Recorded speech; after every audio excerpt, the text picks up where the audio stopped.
Hey, what is up guys? This is Nishi from MST.TV here, back with another Market Watch episode. Today we're going to continue on with reviewing trending tech cards for this current format. In the span of the last couple of weeks, there have been so many different decks that have seen competitive success, it's honestly hard to keep up.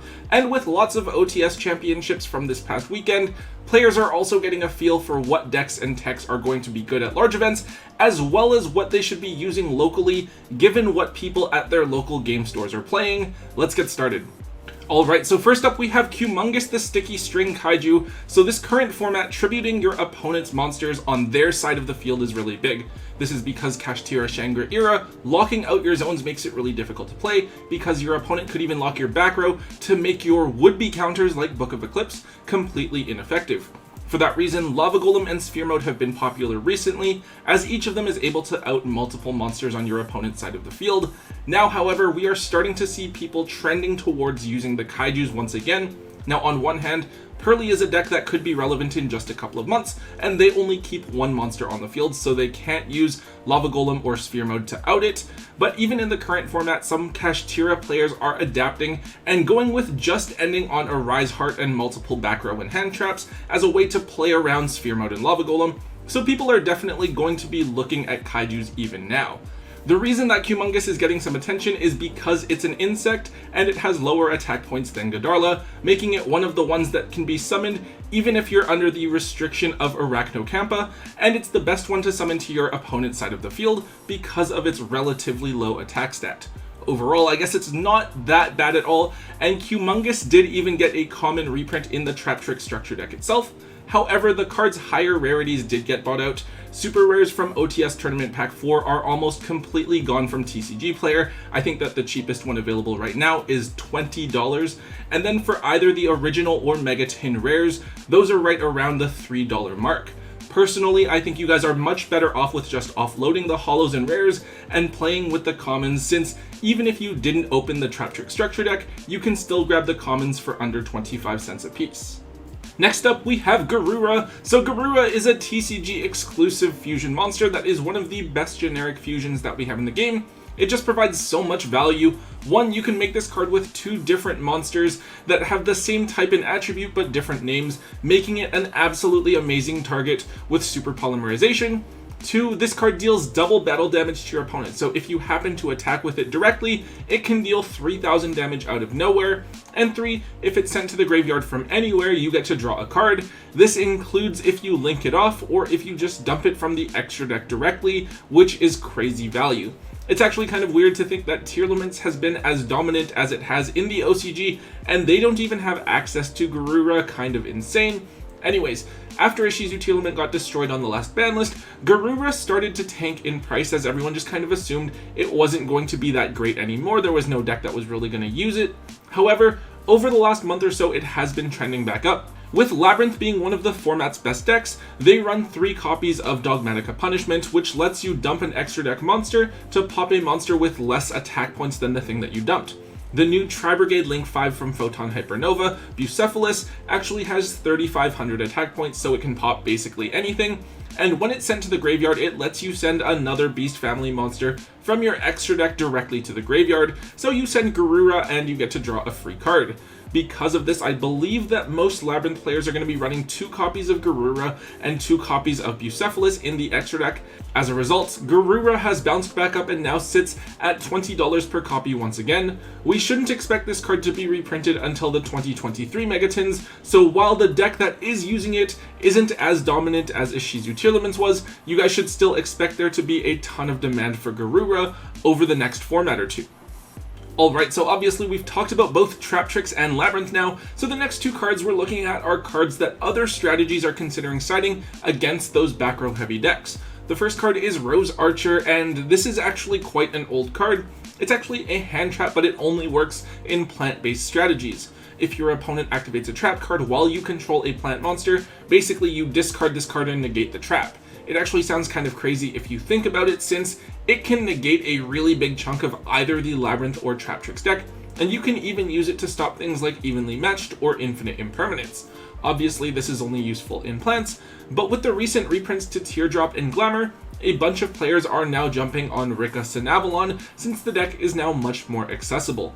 This card does have a couple of different printings, and fortunately it was reprinted in Legendary Duelist Season 2 as a common, so it should be very accessible, and on top of that the original rare is pretty easy to find as well. However, the card actually got just one holo printing as a super rare back in Legendary Collection 5Ds, a set that wasn't really all that popular at the time, and those supers are now going to cost you $5 each. Not crazy, but definitely a notable jump from the $1 or $2 that the card was worth before. I don't find holo copies of this card sitting around in bulk very often, but this might be a good card to try and ask and grab off of some older players who might have a copy or two rotting away in their binders. The other back row hate card that people are considering is Trapstone. Trapstone's a really simple card. For the rest of the turn after you activate it, it negates all other trap effects on the field for this turn. So obviously, really simple. You flip this card up against Labyrinth or Traptrix, and you shut off their ability to interact with you for an entire turn, which is really crazy. I think that really, you would want to use this card in a deck that wants to run like a couple of traps itself, or maybe a few, but doesn't need them in order to function. So maybe in like Kashtira, for example, right? I still want to be able to use preparations and infinite impermanence, but Trapstone gives me the ability to freeze my opponent's back row and go for an OTK at the same time. Now with that, Trapstone's effect lingers, right? So unlike Royal Decree, which is vulnerable to getting hit by back row hate, once Trapstone has resolved, Trapstone for sure negates traps for the rest of the turn. Really interesting tech, though I haven't seen too much in terms of competitive results recently. I'm kind of wondering if like maybe I could use this in like the Labyrinth Mirror match. I could just use it to push for a ton of damage if I get a few big beaters out there. I'm not too sure. Anyways, Trapstone is an old card, and so it has a ton of different printings. The two that we are concerned about here is the Secret from Legendary Collection 5Ds, which is about $8 right now, and then we also have the Astral Pack Super Rares, which are $2 to $3 each. Aside from that, the card does have a ton of different common printings, dual terminal printing, and then gold rares, so depending on how you feel, you can pick whatever printing matches your deck and your budget. Trapstone is a card that hasn't seen any sort of meta relevant usage in quite a while. I'd make sure though that you guys have at least a few copies of this card on hand, since both Labyrinth and Traptrix are definitely trending upward in terms of popularity. Onto a couple of other things here. Herald of the Abyss is one I just want to briefly mention. Now on Road of the King, it mentions that some players in the OCG are using Herald of the Abyss as an out to the Pearly deck, which is kind of like an Ixie's Towers strategy. Herald of the Abyss is actually really similar to Evenly Matched and Waybridge in that it is making the owner of the card move the card from the field to the graveyard, rather than having a card effect try to make the card leave the field. So Herald of the Abyss is an effective out to things that are immune to card effects. Now, I don't know exactly if Pearly will be relevant here in the TCG or what the best counter to the cards may be, but in my mind, I think that Herald of the Abyss, at the very least, has competition in the form of Ixie's Encore and the Kaijus. I think that Ixie's Encore might be the best option because if push comes to shove, it is a quick play, but Kaijus also might be best because they're probably the most versatile options. Anyways, Herald of the Abyss is still relatively cheap. I think that historically these have been under $1. The supers haven't really moved anywhere in price. They're still like 25 cents or something like that, but the ultra rare reprints from the Megaton are now actually up to $2 to $3 each, lowest on TCG Player. This one seems really weird to me. I actually think that Ultra Herald of the Abyss was just a targeted buyout, and I think that really soon people are going to gradually list them back onto the market. It doesn't really make sense that people would go all in on the Ultras but completely disregard the Supers to the point where I can still go on and buy them for like 10 cents each. It just doesn't really add up. Personally, I would be staying away from the Ultras, and I'd offload them if you do have any copies while they just saw a buyout. If you really do want to own a set of this card just in case, I would probably be content with grabbing a set of supers for still under $1. Next up, this is a super random one. It is Super Heavy Samurai Soulpiercer. So if you've been paying attention to the OCG, you'll notice that Super Heavy Samurais are getting a few new support cards in the next core set, Cyberstorm Access, and they actually make the deck not too bad at all. In the OCG, they do some really weird things. I think they use the Super Heavy Samurais with Adamancipators and or Vernisylphs. I don't know, the combos seem too complicated and there's way too much text on each card for me to read them all now. Anyways, from what I've seen, Soulpiercer seems to be a 3 of in most of the builds over there. It's really simple. You equip it from your hand to a super heavy samurai, and if it is sent from the field to the graveyard, including while it's equipped, you get to search for any super heavy samurai monster from your deck to your hand. Really straightforward. I guess it's pretty cool that super heavy samurais will potentially finally be competitive. I feel like that deck losing 2 copies of Sekka's Light, as well as that grass looks greener, just makes the deck not strong at all. We'll have to find out moving forward. The reason that this card is actually getting expensive is because it has just 2 common printings. One is from Secrets of Eternity, which is arguably the worst set that's ever been printed, and the other one is from that year's Megatons. Now, each of those is quite old now, so you're looking at a few bucks for either version of the card. This is definitely something that you'll find a lot of in someone's bulk.